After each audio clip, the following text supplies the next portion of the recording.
Some stories don't start with a bang. Some start with a man ironing his shirt at 5 in the morning, making sure every crease is straight, because he knows where he's going today, and he wants to look right when he gets there. This is one of those stories.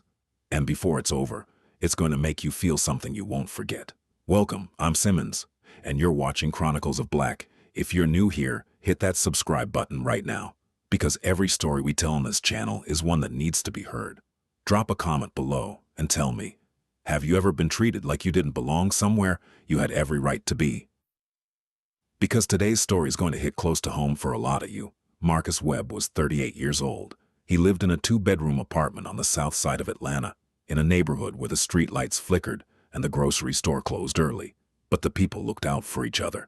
He drove a 2009 Honda Accord with a cracked side mirror he kept meaning to replace. He woke up every morning at 4:45, put on his postal uniform, and went out into the world to do his job. Rain, heat, holidays, it didn't matter. Marcus showed up. He had one daughter, Aaliyah, 9 years old, gap-toothed smile, obsessed with dolphins and strawberry lemonade and a cartoon about a girl who builds robots. She called him Daddy with the kind of confidence that only little girls who feel completely safe with their fathers have. And Marcus, he lived for that. Every double shift, every exhausted drive home, every meal he stretched to last 2 days. It was all for her. For 3 years he had been putting money aside, not in a savings account because the fees ate too much. In a shoebox under his bed, wrapped in a rubber band, tucked behind an old pair of sneakers, $20 here, $40 there, $100 when tax season came through. His coworker Jerome used to tease him about it, called him old-fashioned, but Marcus didn't care. He had a goal. He was going to take his daughter on a real vacation, not a drive to his mother's house 3 hours away. Not a weekend at the public pool, a real one. With a hotel. With a room that had 2 beds and clean white towels and a swimming pool she could jump into screaming with joy. He picked Savannah, Georgia. Not far, but far enough. He found a hotel online, a mid-range place with good reviews, and a pool that Aaliyah had zoomed in on, with both hands pressed to the screen, whispering, "Daddy, look." He booked it 3 months in advance, room 214, 2 queen beds, 3 nights. He paid the full amount up front because he didn't want anything to go wrong. He kept the confirmation email. He screenshot it, he printed it out and put it in the glove compartment of his car. He wasn't taking any chances. The morning they left, Aaliyah was dressed before he was. She had her little backpack on, the purple one with the silver zipper, stuffed with her tablet, her dolphin stuffed animal, a notebook she called her adventure journal, and 4 packs of fruit snacks she had personally selected from the store like they were sacred cargo. She stood by the front door at 7 in the morning, asking if they could leave yet, while Marcus was still making sure he'd turned off the stove. The drive down was 2.5 hours. They played music the whole way, old stuff Marcus loved. Earth, Wind and Fire, a little Al Green. Some Maze featuring Frankie Beverly, because that's what his mother used to play on Sunday mornings, and it still made him feel like everything was going to be okay. Aaliyah didn't know most of the songs, but she sang along anyway, making up her own words, getting them completely wrong, and Marcus laughed so hard at one point he had to grip the steering wheel to steady himself. She asked him questions the whole way. How deep is the ocean? Why is the sky different colors at sunset? Do dolphins sleep? He answered every one. He didn't know all the answers, but he tried. That was the kind of father Marcus Webb was. He tried. When they crossed into Savannah and started seeing the signs for the historic district, Aaliyah pressed her face against the window. The old oak trees, draped in Spanish moss, lined the road like something out of a storybook. She said, "Daddy, it looks like a fairy tale." And Marcus looked at her face, that little face full of wonder, and he felt something swell in his chest that had no name, just pure, quiet joy. The kind that doesn't ask for anything. The kind that just is. He pulled into the hotel parking lot at 2:17 in the afternoon. He checked the confirmation on his phone one more time. Room 214. Check-in started at 3, But they were early and that was fine. He'd asked nicely. He always asked nicely. He helped Aaliyah out of the car, took her hand in his left hand, and grabbed the handle of their suitcase with his right. It was a rolling suitcase he'd borrowed from his neighbor, Miss Claudette, slightly scuffed at the corners, a red ribbon tied to the handle so you could spot it on a luggage belt. He wore a navy blue button-down shirt, pressed, dark slacks, clean white sneakers. He looked good. He felt good. They walked through the front doors of that hotel together. The lobby was cool and quiet. There were plants near the windows, a chandelier that caught the light, a front desk with 2 staff members behind it. There was a camera mounted above the entrance, a small, black, unremarkable camera that nobody paid attention to. Marcus didn't notice it, but it noticed him, and everything that camera was about to record, every second of what was coming, would one day be seen by millions of people who had never set foot in that lobby, never met Marcus Webb, never held his daughter's hand.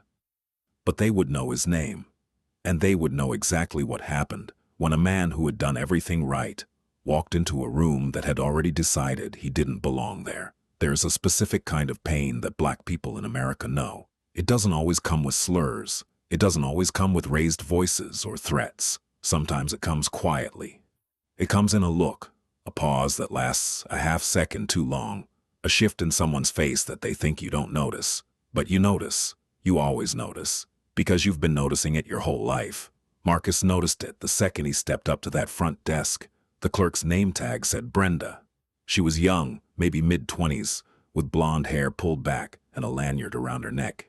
She had been smiling at something on her computer screen when Marcus walked up, and then she looked up, and she looked at him, really looked at him. The way that takes less than a second, but somehow says everything. The smile didn't disappear all at once. It just became something different, smaller, tighter, like a door that was open and then wasn't anymore. Marcus didn't flinch. He had learned a long time ago not to flinch. He said good afternoon. He told her his name. He said he had a reservation. Room 214, 3 nights, paid in full. He said it all calmly. The way a man says something he has rehearsed not because he's nervous, but because he knows he has to be precise. He knows there's no room for misunderstanding when you look like him and you're standing where he's standing. Brenda looked at her screen. She typed something. Then she looked back up and told him the room wasn't available. Marcus blinked. He said, "I'm sorry." She said it again. The room wasn't available. There had been an issue with the booking. She was sorry for the inconvenience. Marcus reached into his pocket and pulled out his phone. He opened the email. The confirmation was right there, bold, clear, time-stamped. His name, the dates, room 214, paid. He turned the screen toward her and asked her to look at it. She glanced at it, just a glance. Then she said the system was down and they were having trouble pulling up third-party reservations. She said it the way people say things they've practiced saying, smooth, rehearsed. Like the words had been waiting there, Marcus took a slow breath. He asked to speak to the manager. Brenda said the manager was currently busy, but she could leave a message. He said he'd wait. She nodded and turned back to her screen. And Marcus stepped to the side, took Aaliyah's hand, and waited. Aaliyah looked up at him. She didn't fully understand what was happening, but children understand more than we think. They read the air in a room the way animals read weather. She could feel something was wrong. She held her daddy's hand a little tighter and didn't say anything. She just held on. 5 minutes passed, then 10. And then it happened. A man walked up to the front desk. He was white, maybe mid-40s, wearing a golf shirt and carrying a single bag over one shoulder.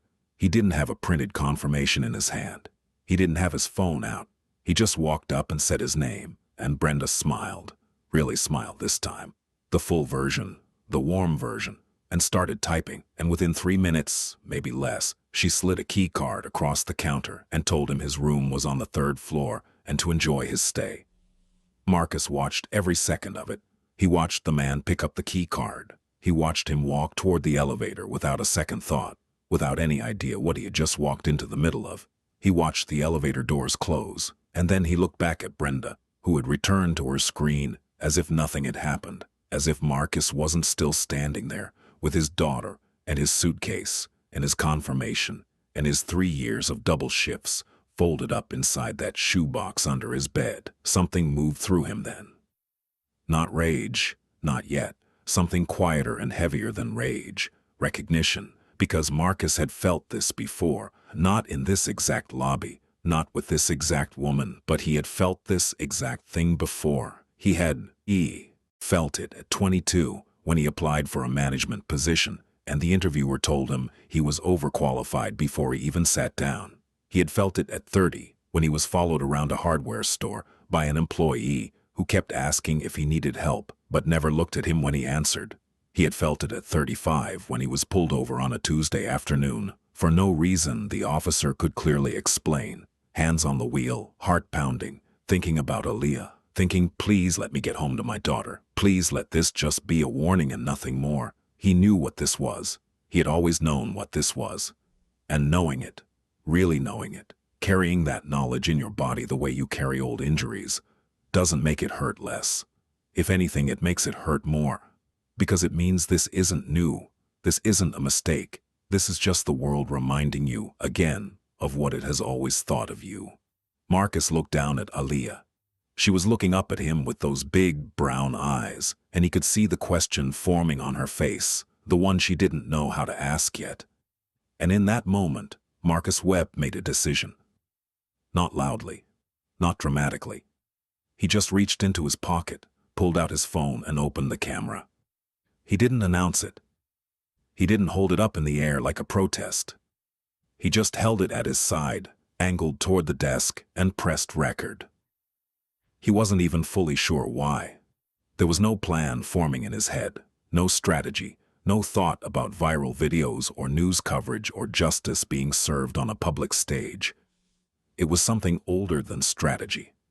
Something his body knew before his mind did. Something that whispered, quietly, firmly, that whatever happened next needed a witness.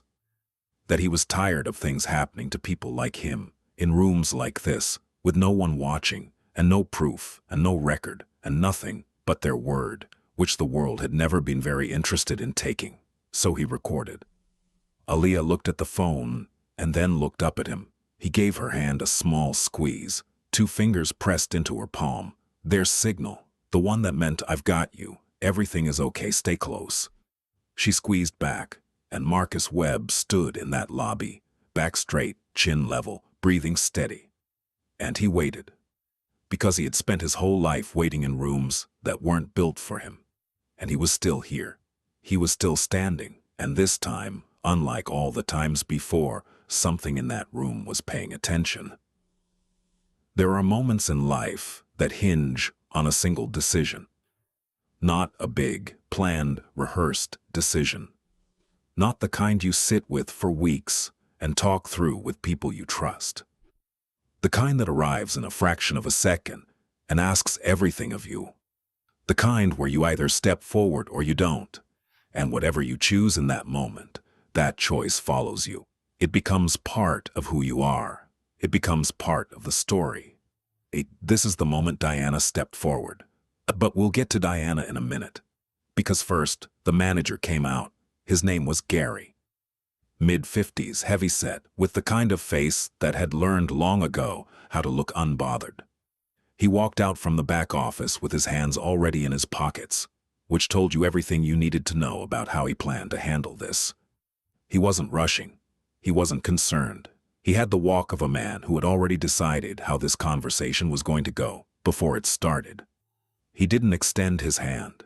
He didn't introduce himself properly. He just looked at Marcus and said there was nothing he could do, that the hotel was fully booked, and that he was sorry for the confusion, but maybe Marcus could find something nearby. He even pulled a small business card from his pocket, one of those area tourism cards they keep at front desks, and held it out like that was a solution, like 3 years of double shifts, and a little girl with a dolphin stuffed animal in her backpack could be resolved with a tourism card and a suggestion to try somewhere else. Marcus didn't take the card. He stood very still, and in a voice that was quiet and controlled and carrying more weight than any shouting could have, he said, "Sir, I have a paid confirmation for room 214. I have been standing in this lobby for over 20 minutes. A guest with no visible reservation was checked in while I waited. And you are telling me the hotel is fully booked? Gary's expression didn't change. He said he understood Marcus's frustration. He said these things sometimes happened with online bookings. He said there was really nothing more he could do tonight. Marcus's phone was still recording. He hadn't moved it, hadn't pointed it, hadn't said a word about it. It was just there, in his hand, steady, patient, the way Marcus himself was steady and patient, taking in everything, every word Gary said, every non-apology, every second of that tourism card still hovering in the air between them. And that is when Diana moved. She had been in the corridor to the left of the front desk, near the supply closet, folding clean towels onto a cart.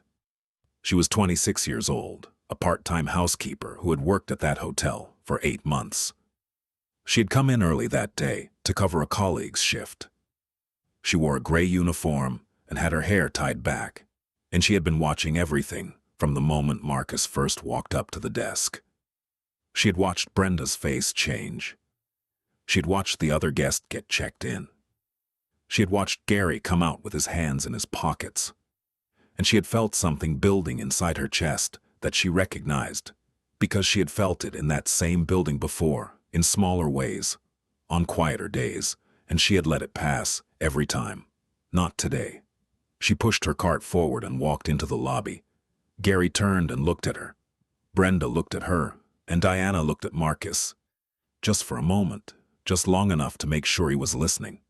And then she said, clearly, out loud, for everyone in that lobby to hear, "Room 214 is empty. It's been empty all day. I cleaned it this morning. Nobody checked in and nobody checked out. It's been sitting empty since I turned the sheets."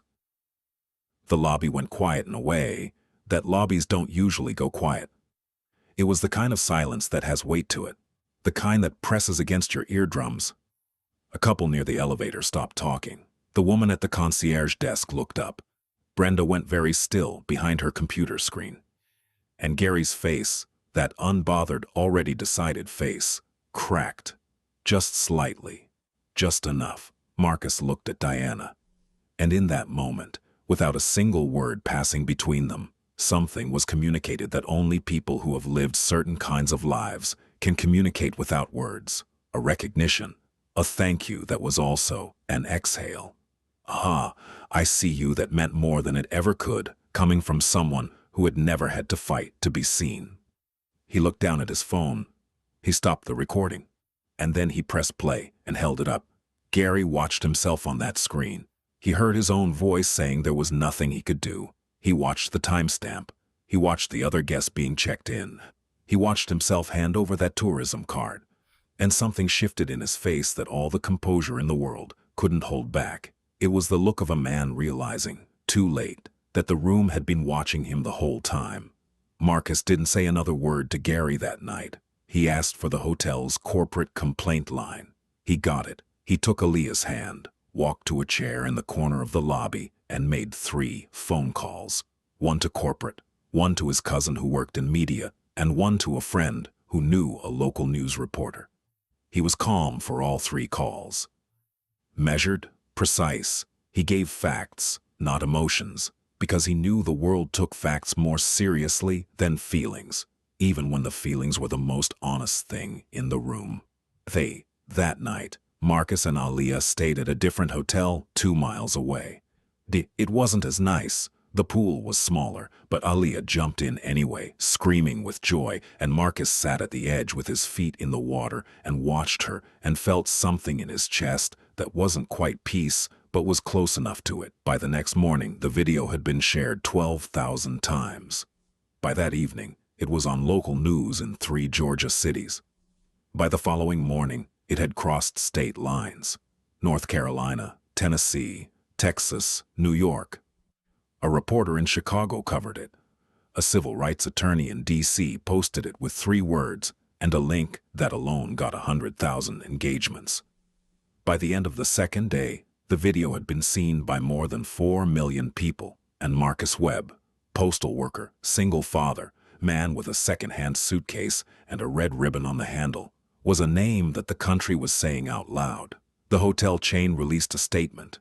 It was the kind of statement corporations release when they get caught, full of words like values and standards and zero tolerance that ring hollow when the actions they're describing only happened because someone had a camera. 2 employees were terminated. Gary was one of them. Brenda was the other. The chain announced a review of their booking and check-in procedures.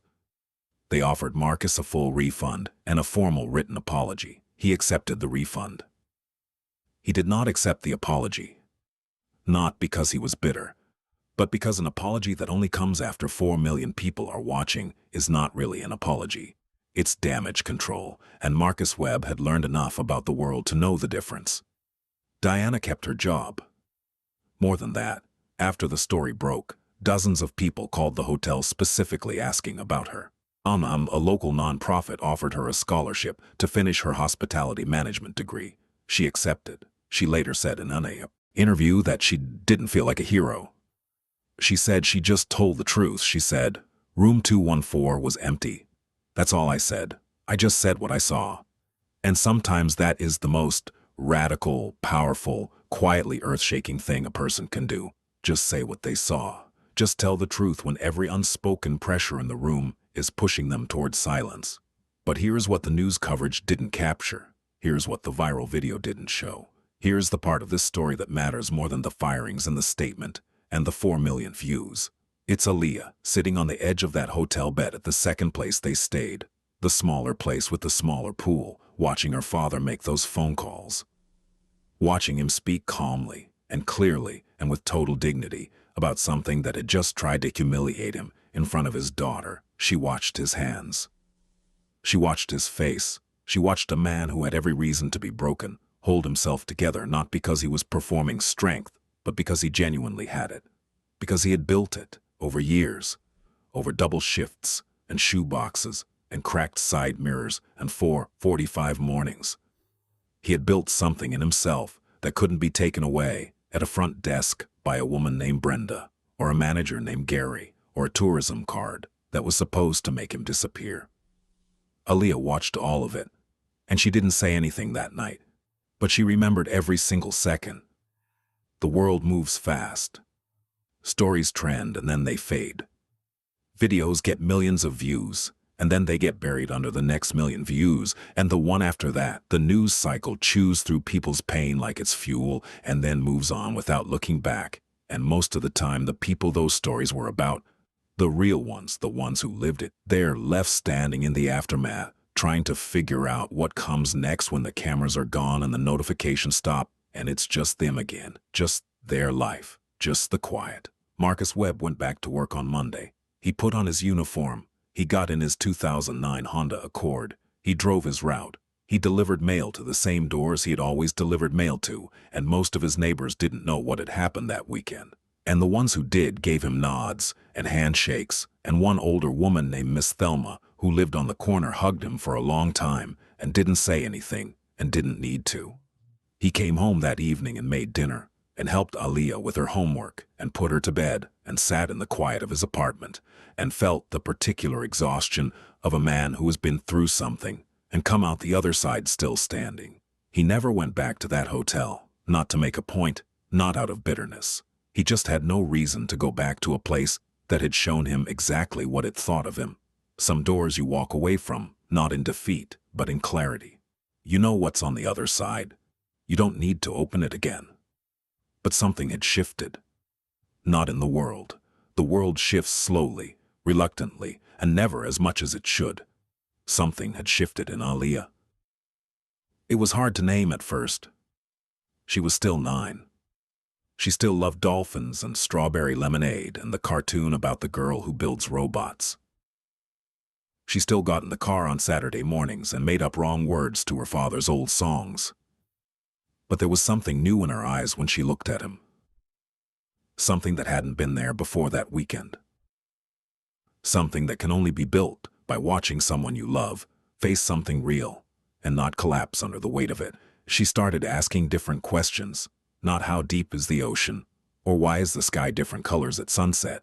Now she asked things like, why did that happen to us, Daddy? And why didn't the man just give us the room? And what would have happened if you didn't have your phone? And Marcus answered every question the same way he always had, honestly, carefully, in language she could understand, without pretending the world was simpler or kinder than it was, but also without letting her believe it was only cruel. He told her the truths, the way good fathers tell the truth, with love wrapped around every hard word. He told her that some people make judgments about others before they even know them. He told her that this had been happening to black people in America for a very long time, and that it was wrong, and that it was not her fault, and not his fault, and not the fault of anyone who looked like them. He told her that the most powerful thing he knew how to do, when someone tried to make him feel small, was to stay big, to stay calm, to stay true to what he knew about himself, even when the room around him was telling a different story. She listened, the way children listen when something is going in deep. Years passed, the way years do, faster than you expect and slower than you remember. Aaliyah grew up. She got tall. She got sharp and funny and fiercely determined in the way that girls become when they are raised by fathers who treat their minds like something worth investing in. She played varsity basketball for 2 years and then decided she cared more about debate club. She won a regional essay competition her junior year of high school. The essay was about a hotel lobby in Savannah, Georgia. She got into college on a partial scholarship. She chose to study pre-law with a concentration in civil rights. When people asked her why civil rights law specifically, she always paused before she answered, not because she didn't know, but because the real answer was bigger than a quick response could hold. She lived in a dorm room with a roommate named Priya, who was studying environmental science and made excellent rice and had never heard the story of Marcus Webb and Room 214. One night, late in their first semester, they were both at their desks studying, the room quiet except for the sound of pages turning and rain against the window, and Priya noticed the photo. It was in a small silver frame on the corner of Aaliyah's desk, not a family portrait, not a graduation photo, a screenshot, slightly pixelated the way screenshots are when you blow them up too large, printed and framed like it was a piece of art. It showed a hotel lobby. And in the center of the frame stood a man in a navy blue button-down shirt, dark slacks, clean white sneakers. He was holding a phone at his side.